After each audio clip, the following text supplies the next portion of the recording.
দ্বাদশ শতাব্দীতে যুক্তরাজ্যের রাজা স্টিফেনের রাজত্বকালে সাফক কাউন্টির উলপিট নামের একটি গ্রামের চাষের জমিতে থাকা নেকড়ে ধরার গর্তের মধ্যে দুটি ভাই বোনকে দেখতে পায় গ্রামবাসীরা, যাদের গায়ের রং সম্পূর্ণ সবুজ ছিল এবং যারা হিসিস শিরশির শব্দ করে অজানা ভাষায় কথা বলছিল, আর তাদের পোশাকও ছিল অদ্ভুত রকমের।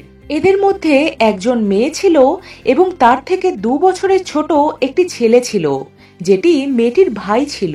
যে জমিতে তাদের পাওয়া গেছিল সেই জমির মালিক ছিলেন রিচার্ড কেন। গ্রামবাসীরা ছেলে মেয়ে দুটিকে রিচার্ড কেনের কাছে নিয়ে যায়। রিচার্ড অনেক দয়ালু ব্যক্তি ছিলেন।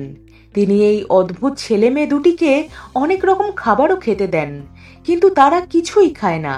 দীর্ঘদিন তারা না খেয়েই এইভাবেই কাটিয়ে দেয়। এরপর তারা একদিন মটরশুঁটি দেখে খেতে শুরু করে, আর এরপর অনেক মাস তারা মটরশুঁটি খেয়েই কাটিয়ে দেয়। ধীরে ধীরে তাদের শরীরের সবুজ রং মিলিয়ে গিয়ে সাধারণ মানুষের মতো চামড়ার রং হয়ে যেতে থাকে। কিন্তু এরপর কয়েক মাসের মধ্যেই ছেলেটি মারা যায়, কারণ সে সাধারণ জীবনযাপনের সাথে খাপ খাইয়ে নিতে পারেনি। কিন্তু মেয়েটি সাধারণ মানুষের জীবনযাপনের সাথে খাপ খাইয়ে নিতে পেরেছিল।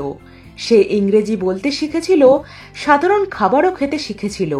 মেয়েটি পরবর্তীকালে জানিয়েছিল যে সে আর তার ভাই সেন্ট মার্টিন ল্যান্ড থেকে এসেছে, যেখানে সবাই সবুজ রঙের আর যেখানে সূর্য কোনো দিনও উদয় হয় না।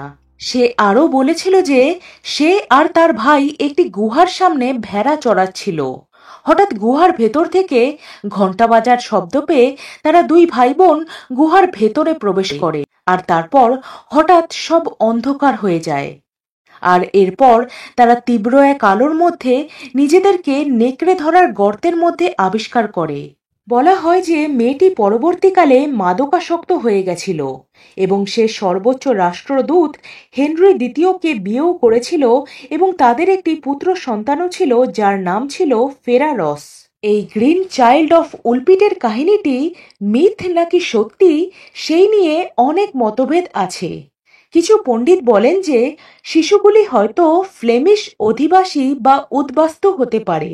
1173 সালের ফেন হ্যারমে যুদ্ধের সময় রাজনৈতিক অস্থিরতা এবং উত্তালের সময় হয়তো তারা হারিয়ে গেছিল এবং দীর্ঘদিন না খাওয়ার ফলে সেই সময় অপুষ্টিজনিত কারণে তারা ক্লোরোসিস নামের রোগে আক্রান্ত হয়ে পড়ে, যার ফলে তাদের চামড়ার রং সবুজ হয়ে গেছিল।